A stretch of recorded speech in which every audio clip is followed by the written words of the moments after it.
Hello and welcome to Digital Hammurabi.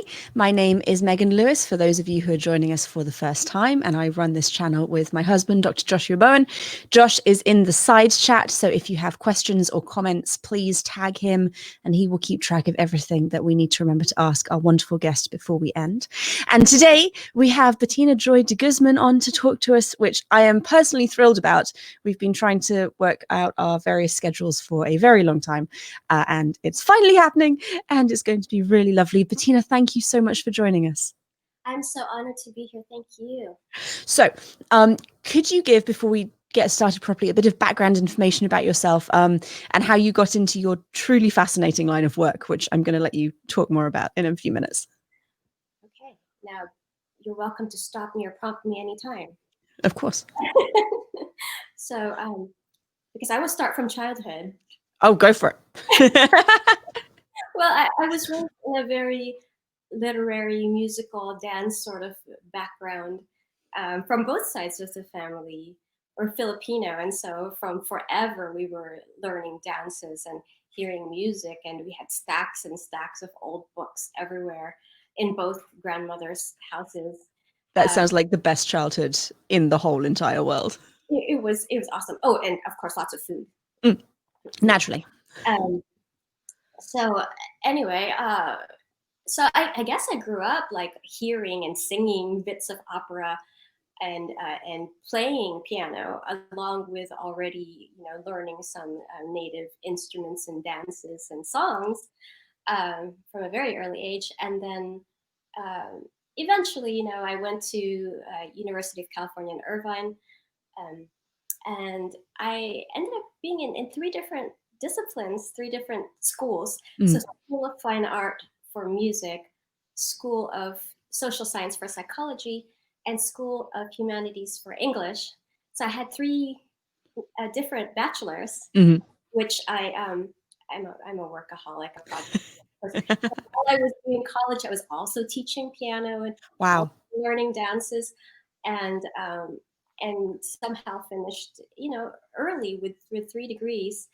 And then one summer, sometime after, was a little bored and wanted to learn maybe like my seventh language, and so picked up Latin.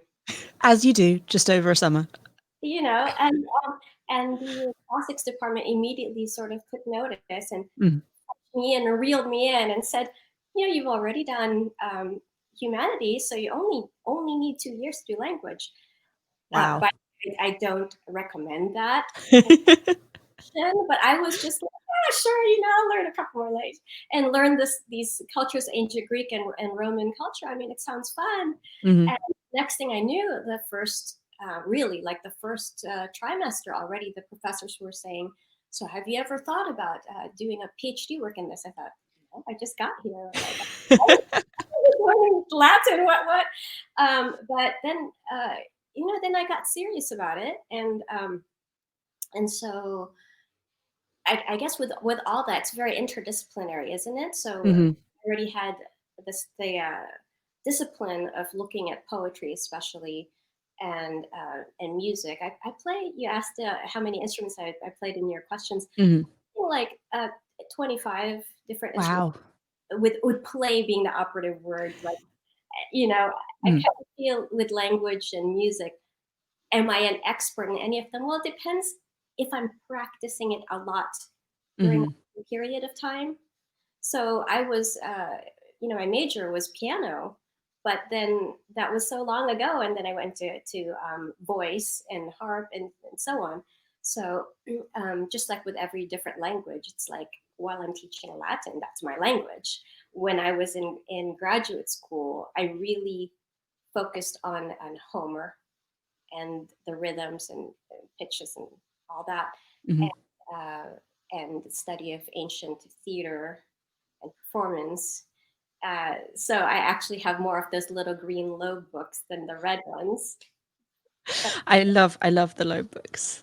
They bring back wonderful memories of my undergraduate degree, because I did ancient history, and a big portion of that was classics. So I spent a lot of time in the library with the Loebs, just browsing. Yes, so I understand that. I mean, classics is the jumping point either fortunately or unfortunately for archaeologists and Mhm. different disciplines, whether you want to study that, it's like you're sort of, Kind of where you start. yeah.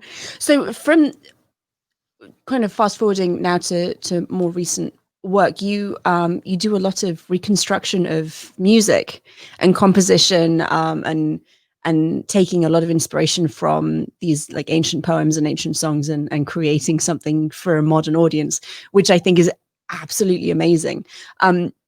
How challenging is that to take very ancient old lyrics and words and melodies and try and make them something that appeals to a current audience? It's extremely challenging, and I think it depends on how much of a rabbit hole I want to get into something. So, for instance, when I wrote Invocation to Aphrodite, it was actually for a stage performance for dancers, and one of my backgrounds is dance. So I'd done Bharatanatyam, Polynesian dance, and Eastern dance, ballet, Mm-hmm. and so I understood how a dancer needs to move with music. And so Invocation to Aphrodite was with drums and harp, but with the idea of how a dancer will move to it on stage. Mm-hmm. And which is a very different thing from my approach later, years later, when I wrote this using the same lyrics, which is Sappho, Mm-hmm. Fragment 1. And this time my approach was using the meter of Sappho, which is the difficult meter, Mm-hmm. and using the pitches that were in the lyric, and then of course looking at the imagery. So all that combined, looking at pitch, meter, imagery, and the feeling. And I can't, I suppose I don't write music wanting to please an audience. I don't think you get anywhere with that. You have to, when you write, at least when I write, I'm thinking if it's meaningful to me, and Mm-hmm. that I connect with someone Mm-hmm. out there with it. Mm-hmm. And you clearly do. I mean, looking at your website, and I have followed Bettina on Twitter for a while. She's invited to play literally all over the world. People clearly, what you're doing resonates with people very strongly, and not just like ancient history people like myself, I assume. Um, how how close do you think modern reconstruction can get to like the ancient sounds and what ancient like the soundscapes ancient people would have been familiar with? I think it depends on what your intent is. So, for instance, my mentor Armand Dalgor is pretty close to wanting reconstruction. Mm-hmm. And he doesn't really like to use the word reconstruction so much because it makes it sound like you're sort of piecing together something and not having any imagination Mm-hmm. or sort of interpretation behind it. So, like his intent is to truly try to bring from the fragments of music, because there was notations of music, um, and the fragments of the poetry together, and the sounds are not what most people imagine them to be. Maybe having grown up with Hollywood music, Mm-hmm.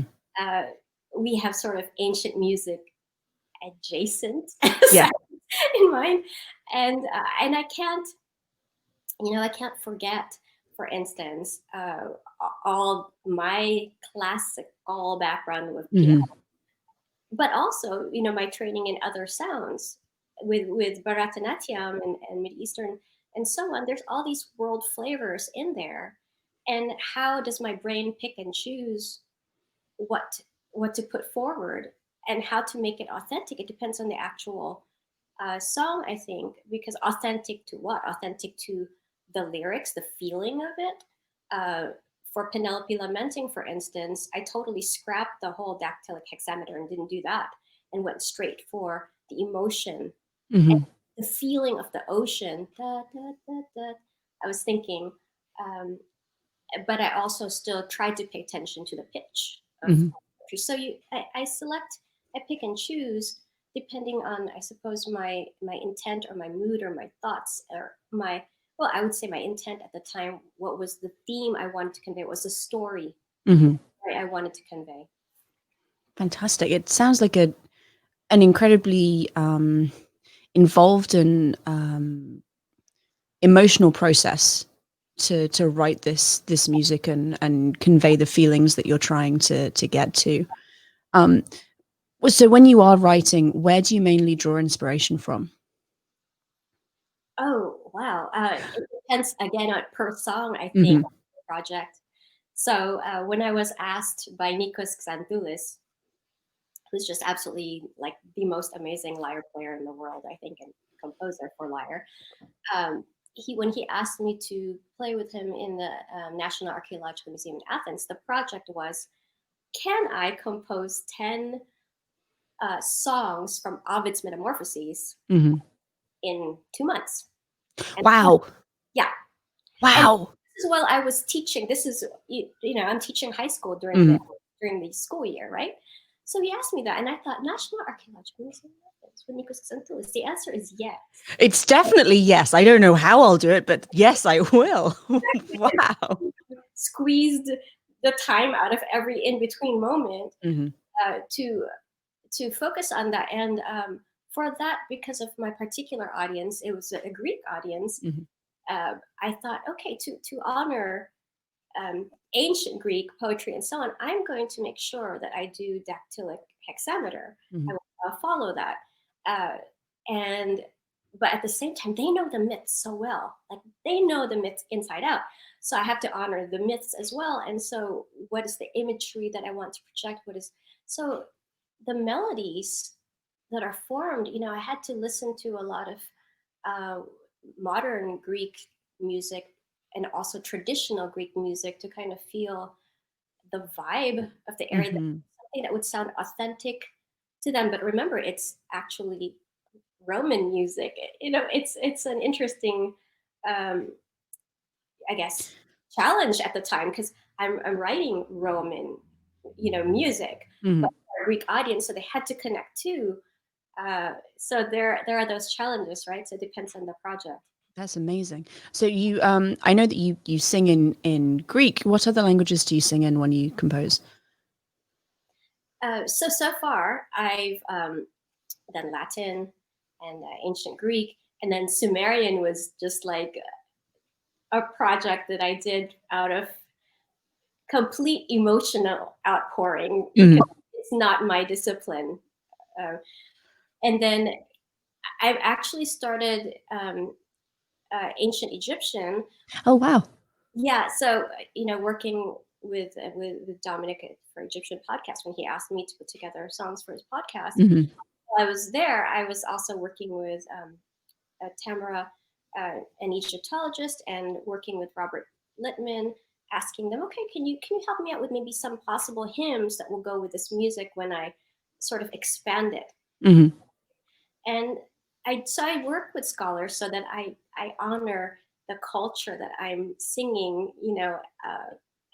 as much as I can with the pronunciations that are Mm-hmm. that we know. Yeah. There are always people who sort of argue back and forth how to properly pronounce anything, even Mm-hmm. ancient Greek. There are different ways to pronounce ancient Greek. So again, you have to pick and choose. Mm-hmm. So you've played with a lot of different people in different places. What would you say, if you can pick one, what would you say is your like all-time favorite performance? Can I pick two? You can definitely pick two. Well, I clearly, as I was talking about, I love my very first experience in the National Archaeological Museum playing there because the performance was actually interactive with the audience. So I played a little bit of each piece, and then Nikos kind of riffed from the tunes, and then the audience members spoke poetry. Oh, wow.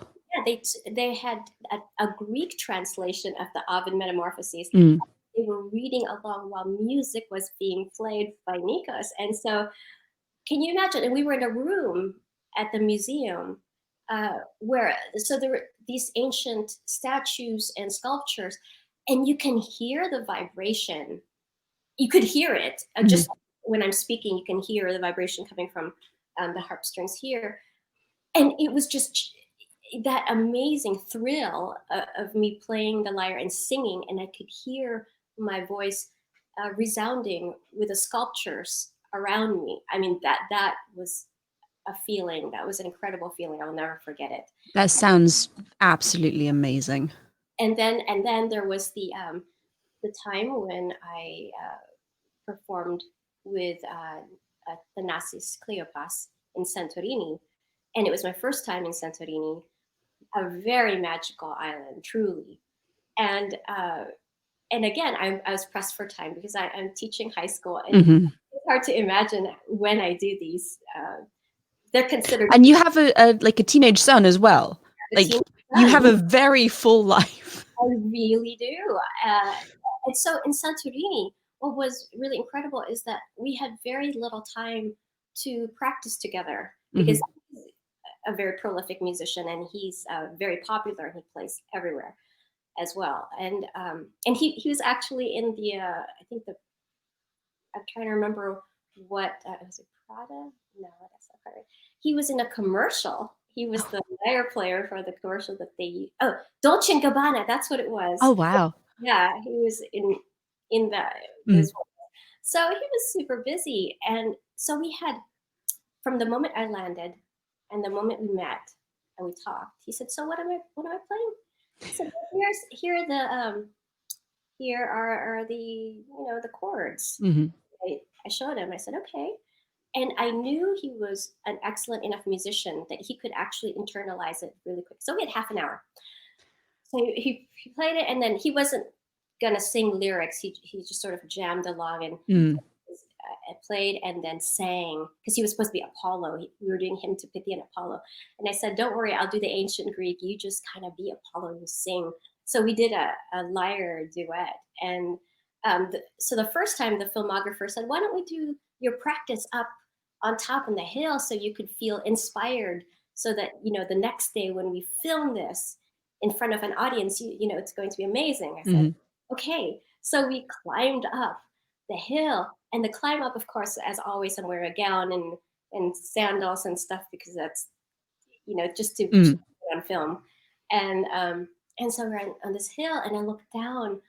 Oh my gosh, this gorgeous view, and it was sunset, and Vanessa is next to me playing the lyre, and we were just jamming, because this is really like our first time. And so actually, that jam session was more of a favorite than when the next day, even Then though the the next day, official performance. yeah, the official performance was in this gorgeous Homeric cafe, they called it, which is also like I think a winery, and uh, you know, and the audience was very quiet and wonderful and respectful, and we played together, and it was magic because of the echoes in the room, and just the place, the location, and being in Santorini. Like, location is everything to me. I think I really draw a lot of energy Yeah. from the land, the culture, the people, the vibe of Mhm. people around me. That's incredible. And I have to say, as someone so I'm obviously nowhere near your standard, but I've played viola for most of my adult life, mainly in orchestras, and being able to meet someone and then half an hour later actually be having that level of musical connection just amazing, absolutely amazing. It sounds like a truly fascinating experience. It's a different discipline, though, isn't it? Like, Yeah. and it really was. I had to unlearn so many things. Mm. Uh, I don't compose on the piano because I think I still need to get over uh, so many things that there are blocks, Mm. where I have to play perfectly a certain whatever, or Mm. it's wrong. And so it took me a long time to just allow myself to make mistakes on the piano, and I doubt I'll compose on it for a long time. Whereas when I picked up the lyres, I have Mm. 7 different uh, replica lyres and harps. When I pick those up, they're brand new to me, so I don't have any preconceptions. I don't have anything mapped onto each one. So each Mm. one new, I pick it up and I go, "Oh, you're the lyre of Hermes, or the lyre of Apollo, and the lyre of Sappho, or whatever." And yeah, That's fantastic. So you offered on Twitter to give us a demonstration. Would you mind? So I'll play a short part of the song that I call Dreams, and because Sumerian is not something I studied, so I went to the ETCSL, right, and I found bits from the narratives of Enki, and the whole reason I did this was actually interesting because I helped edit my friend's fiction book on. Oh. Yeah, it's he did this thing. I think it spanned 5,000 years in ancient Mesopotamia, but it was incredible. It started like I think 300 BC, went back, and even before the flood. And Oh, wow. oh my gosh! So it's a way of learning history because it's historical fiction, while at the same time learning about historical figures and the times. And I was just so moved. I thought I need to write songs about this. So I did, and he helped me out with the pronunciation and such, and because I had studied dance, Mid-Eastern dance and percussions, because I think I had the best teachers where they sort of made us learn some musical instruments while we danced, right? So I in my recording, I was the one who also did the drums, in this song. So I really missed the drive without the drum. So anyway, so this is called Dreams, narrative of Enki, because Enki is a god of water and crafts. And so I took the words. There was a city in my vision, in my dream. There was a city, the one we live in. She guided your fingers on the clay. She embellished the writing on the tablets. A great mind, knowing all things deeply, that place was pure and bright. Great waters flowed from the mouth of the river. In Eridu, he built the house on the bank. Its brickwork makes utterances and gives advice. Abzu, life of the land, beloved of Enki. So I just wanted to celebrate the That's wonderful. About. Yeah. Here we go. Thank you.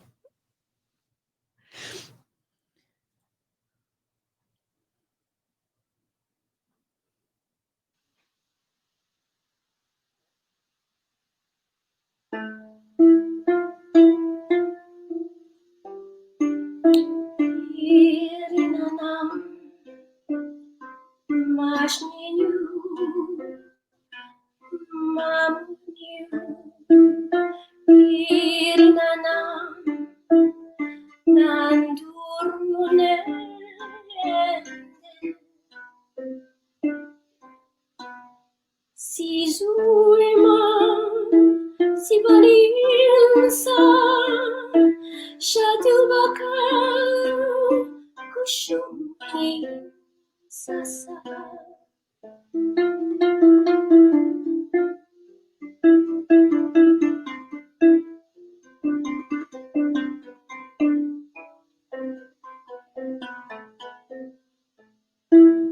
Gestudaganinyam, Galesu, Kibi, Sikilam, Kibidadaga.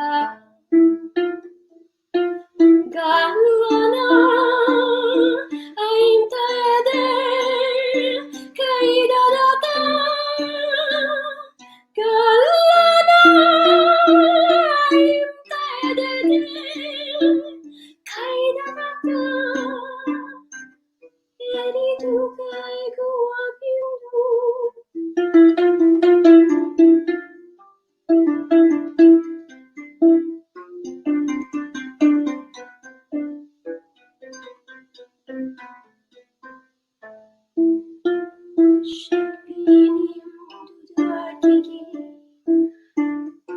Abzuzi kalama kia den kike.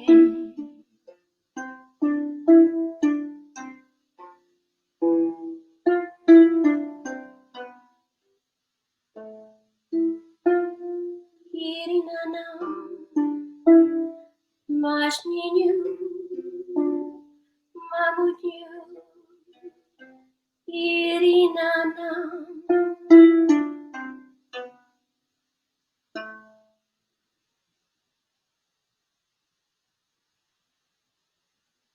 That was beautiful. Thank you. Thank you so much. And I definitely see what you mean about it doesn't sound like at all what we might assume ancient music might sound like going on cinema and Hollywood and that kind of thing. That was absolutely beautiful. Thank you. That means a lot to me since you actually study. It was great, and I could pick out bits of the lyrics, which was really I know what that means. It wasn't so bad. No, it was absolutely fantastic. An audience, if you enjoyed that as much as I did, then Bettina's website is linked in the description, and there are links there to purchase her music and support her, because this is obviously a passion and a job, and we should pay people for the work that they do, especially artists, because paying artists is something that I don't think our culture has normalized enough as maybe as we should. So I've got like 2 more very quick questions, and then we'll get to the audience. But I wanted to ask you, you have your own YouTube channel. Oh, yes. Do you want to talk about that and see if we can send some people your way? Sure. Well, so I have some other projects brewing, big ones that I can't talk about. And my YouTube channel, actually, with a few people I interviewed, a few scholars I interviewed, was called Storytelling, Philosophy, and Reception. That ended up attracting enough attention in bigger places That's exciting. It is exciting, but it meant that I couldn't keep uploading certain interviews because it was too similar to something else. But I had interviewed, and I didn't upload it, Flint Dibble, for instance. He's a fantastic classical archaeologist. He really is, and funny and brilliant. We went to his lab, and we spent the afternoon, evening. He's showing me and talking to me about his studies and the whole purpose and his intent. And it's the reason why I started it is because while I was doing professional development, going to conferences, I thought, well, I'm meeting these fascinating people. I would love to bring them to the general audience, like for my students, and I would love it if they were able to lecture to my students, but also to a more general population. So I just asked them, do you mind if we do interviews? My filmographer is here anyway. Can we do that? And Armand Dangour, I think, was the first person I interviewed, or might have been Andy West, philosopher who teaches classics and philosophy in prison. So I mean, I have many interesting people that I sort of asked them, can you do this? And they said yes. Laura Slatkin, for instance, who wrote Power of Thetis, when I was in Coimbra, Portugal, attending and performing / lecturing for the classics Celtic conference in classics in Coimbra, and part of the Thetis panel. And Laura Slatkin had written this powerful book called The Power of Thetis, and it's sort of, it was like the basis for so many talks. And I met her, and I was so thrilled because here was a name, here was a book that I read back when I was a grad student, and I just asked her, do you mind like doing an interview in like a couple of hours?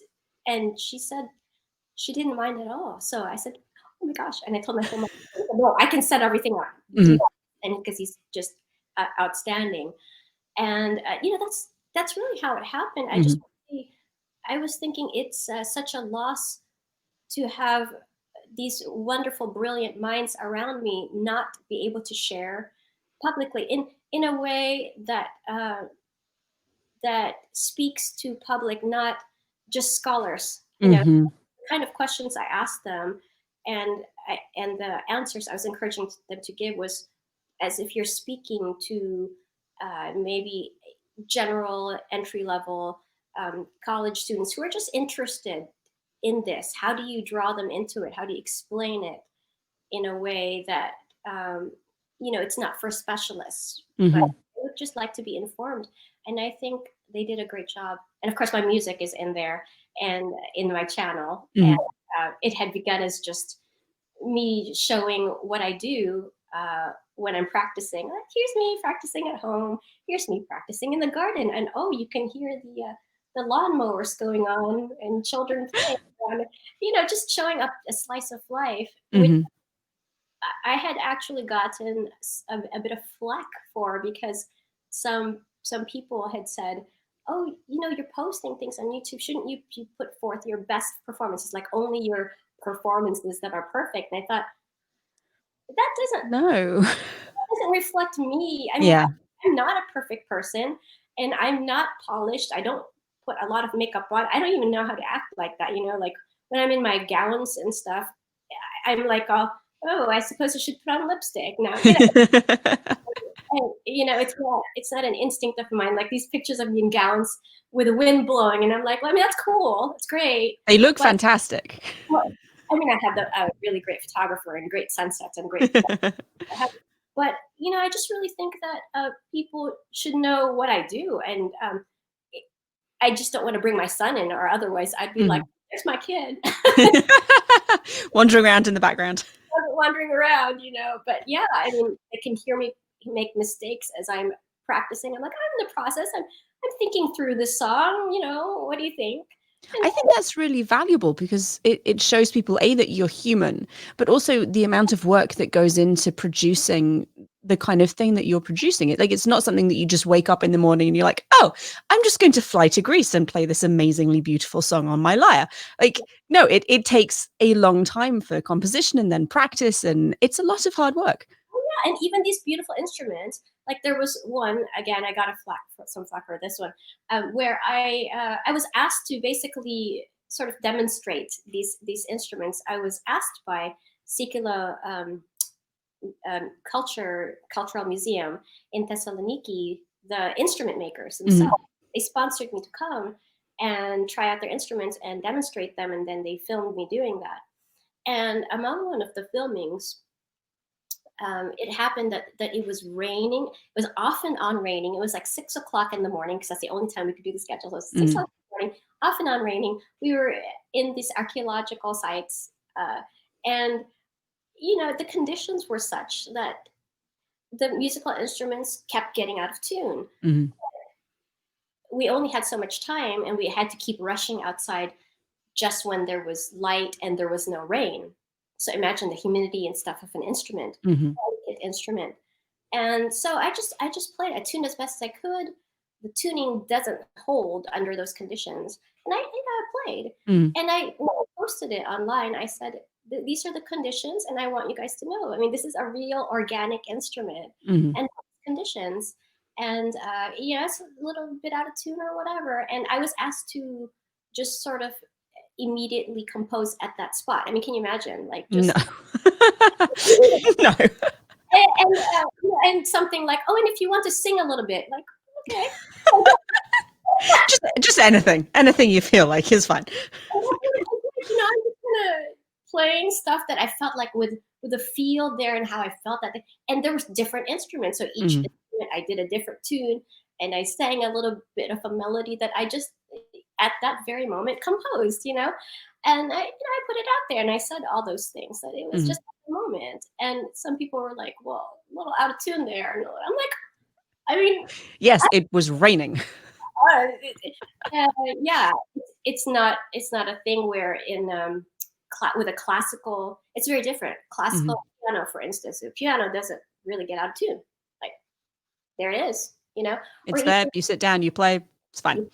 Or even this beautiful pedal harp here, it will hold. Like once I tune it, it's gonna hold, and it's Endorse, so it's a very different situation. It's a very stable environment. Yeah.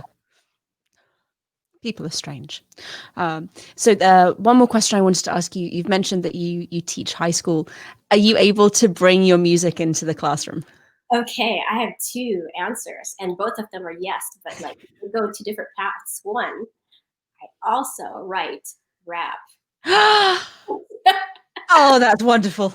That's wonderful. A long time ago, when I first had the opportunity, and it's a story unto itself. Like, why, when the musical Hamilton, or Alexander Hamilton, first came out, why I was one of the first people, to hear the music is an entirely different story. But so I heard it before it became really a thing, and I was so inspired. I thought, oh my gosh, I'm going to take that song, the opening, and I'm going to write Alexandros Paris, because that's actually the name of the guy that we know of as Paris, the guy who took Helen of Troy away. So I'm like, oh, Alexandros Paris, I can do this. So I wrote within 2 hours a rap song that told the story of Troy. Oh, that's beautiful. And then I sang it to my students. I'm like, here we go. All right, here's the karaoke, and here's me singing. And then they're like, oh my gosh, Mr. Guzman, like seriously. And I go, and so you guys are gonna go on stage, okay? And so you each have a different character, right? Each character is going to sing, rap, whatever. And they're like, I can't sing. And go, I mean, a lot of rap artists can't sing. You just have to speak rhythmically. You'll be fine. And they're like, well, I don't have rhythm. I go, that even doesn't matter. Just like, let's enjoy the moment. Let's be in costume. Let's enjoy the moment. Let's do this. And they're like, what is this for? I go, it's for World Language Week, and everybody else does their own thing. We're gonna do this rap. And then after that, I wrote like other rap songs. And then, okay, so here's the other part. I teach the kids how to play ancient lyre. The ones who want to come into the classroom. This is before quarantine. I came into the classroom during lunchtime, and I taught them how to play. I brought my instruments, and some of them learned really well. Like I had a kid who's doing like "Oh Fortuna" from like day one. Wow.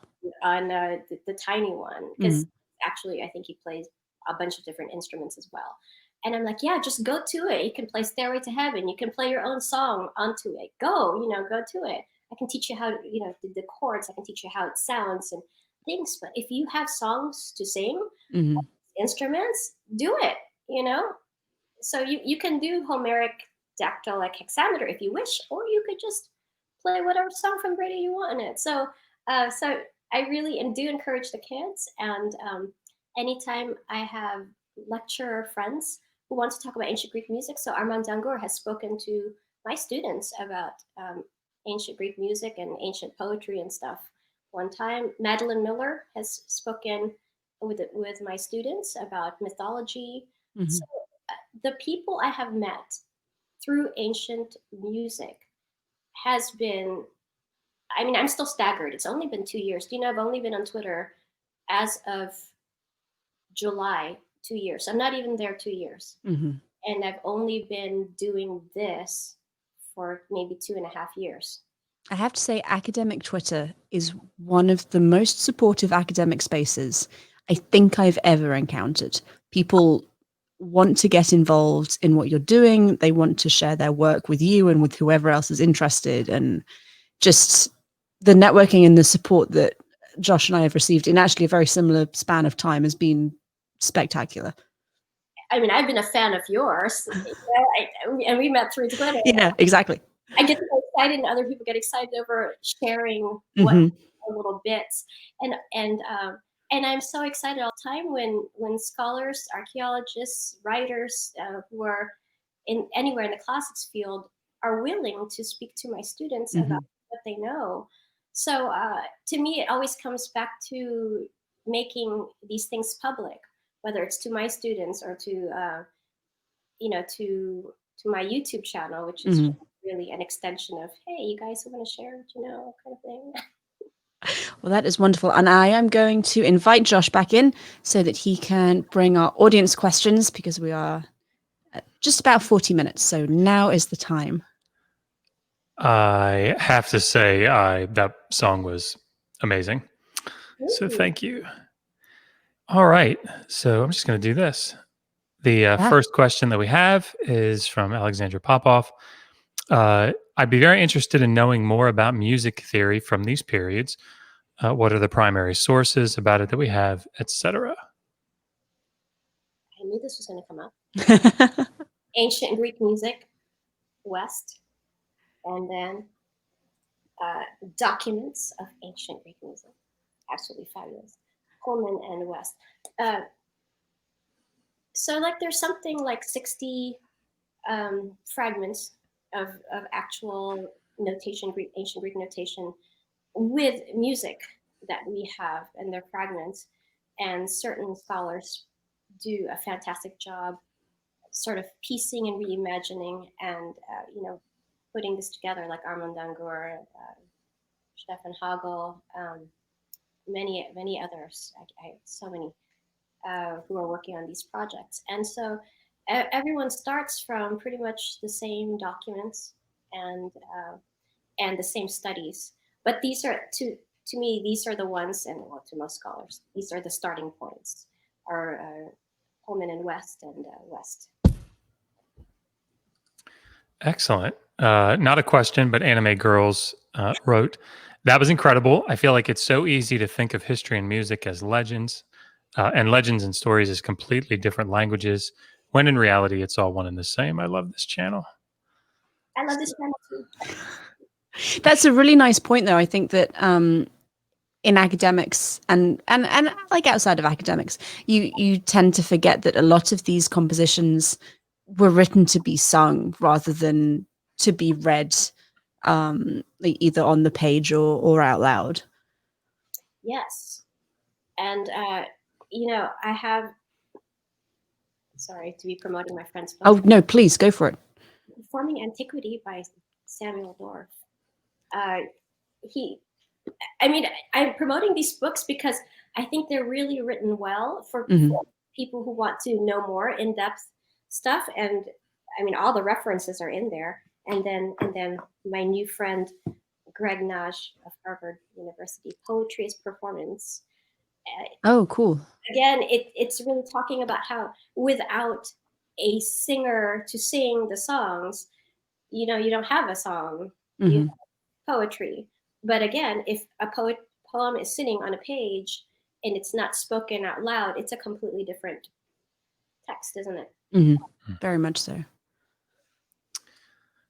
James Crow asks, are there alternative styles of ancient music in this regard? That is to say, did the rhythm pattern stray too far from the standard theming? Oh, question for this. Okay.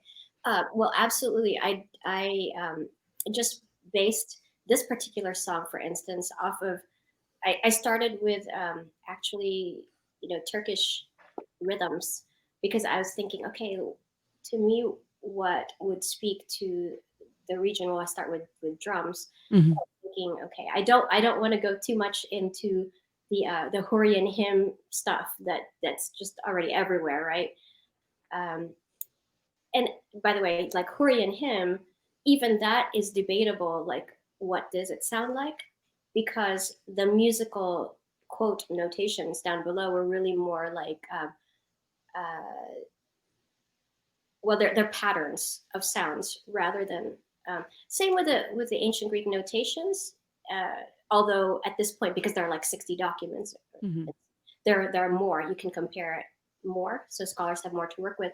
But with Sumerian music, there's no documentation, no actual notation that says this is the music, right? This is the sound. So all you can go with is if you believe that there is an actual continuum in the area. If you believe that, then you can listen to traditional music from the area, which I did. I a lot, and so I picked like key of A because that's sort of a standard key, and I listened to the rhythms and I put them together, and again with the intent that these are songs that I think the people in the region today would feel comfortable, like they would think that, okay, that seems like it's some sort of traditional song. Seem strange, okay, but can I reach back in time? That's where the debates come in, because the people who live in a certain region usually tend to think that there's a continuum, but scholars tend to argue, no, there isn't, because so many people have come and gone from that place. And so you're dealing with a completely different set of cultural standards of music and art and so on. So there's no continuum. You start to sort of maybe start imagining certain things or research, but a lot of it is still imagination, I think.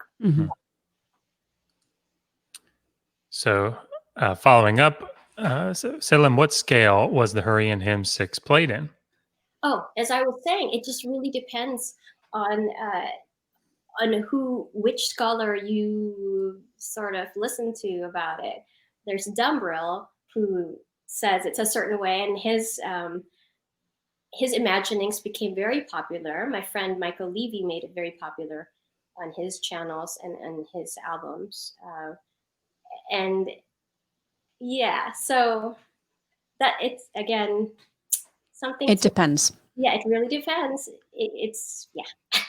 I guess that sort of goes along with Michael's question as well. How do you determine what the tempo of the music is?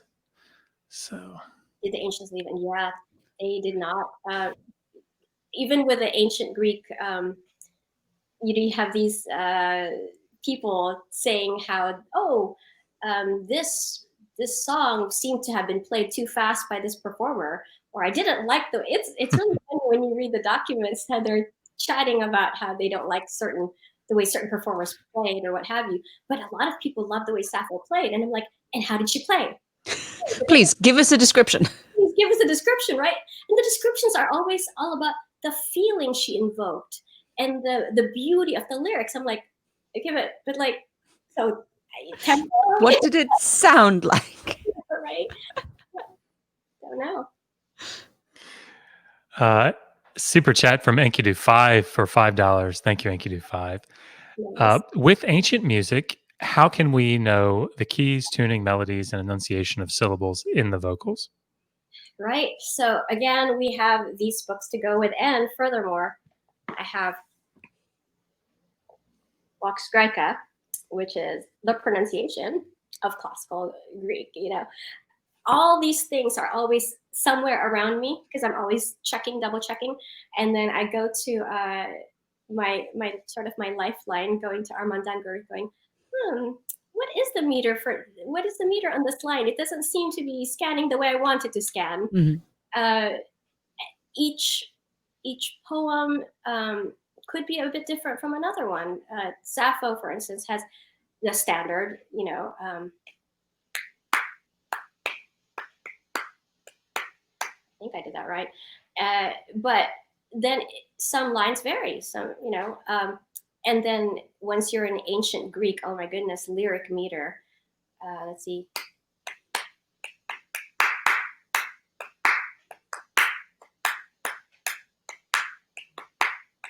I think that's right. Because it's so different from the standard dactylic hexameter, which is nice and bum dee dum dee dum dee dum dee dum dee dum dum. So you have the hexameter is very relaxing because it's always the same, but like Sapphic meter has a certain drive to it, which is exciting, and same with the tragedies, the choral, the choruses have a very exciting meter where you can really imagine drums going in. I feel like a lot is probably lost from reading these works in English, because I did any classics in high school and in college, and you don't get this understanding of how things sounded and like the kind of rhythm and meter and tempo that would have been used, because I don't know Greek, I don't know Latin, so we were looking at everything in English translation. It must be absolutely fascinating to be able to sit down and really work out what kind of like speech patterns and that kind of thing people would have had when they were reciting. Oh yeah, absolutely. And I mean, I learn every day, all the time. As I said, I'll open up the Sappho, even just looking at the fragment 1, and I'm like, I think it scans like this. Is that right? And then I go bug Armand, and he's like, yes. Except, remember that this pitch goes like this when you're speaking or singing it or what have you. Maybe, it should go up and down here or whatever you want. But it's still interpretation. But there are some standards that we talk about, like the accent use, going up. Does this pitch go up? And then even the graves, the pitch does not go down, which is weird. It still goes up, but not as much as the aegis. And then you have a circumflex, and it goes down, it goes down. And I'm like, wow. So they spoke. It's trying to imitate the speech, right? So I'm trying to do the same thing with music. But how do you do that without making it with still making it sound like music. That's the challenge, I think. Matching actual speech pattern to music. To the music that you have, yeah. It's very interesting. When I started to learn how to cantor a bit to the Hebrew Bible, and when you look at the cantillation marks, depending on if you're doing Ashkenazic or Sephardic or whatever, but you would maintain one note until you got to the accented syllable, and then there was a pattern that came in the syllable that followed. So it would be Bereshit bara Elohim. So it was interesting to learn. Anyway, Enkidu 5 asks also what the ancients used for theory would be nice to know too. I do know my music theory, and I know that he does. So that's just yes, that seems to be just a comment. Good. Yeah. Because we don't really have the... Yeah. Let's see.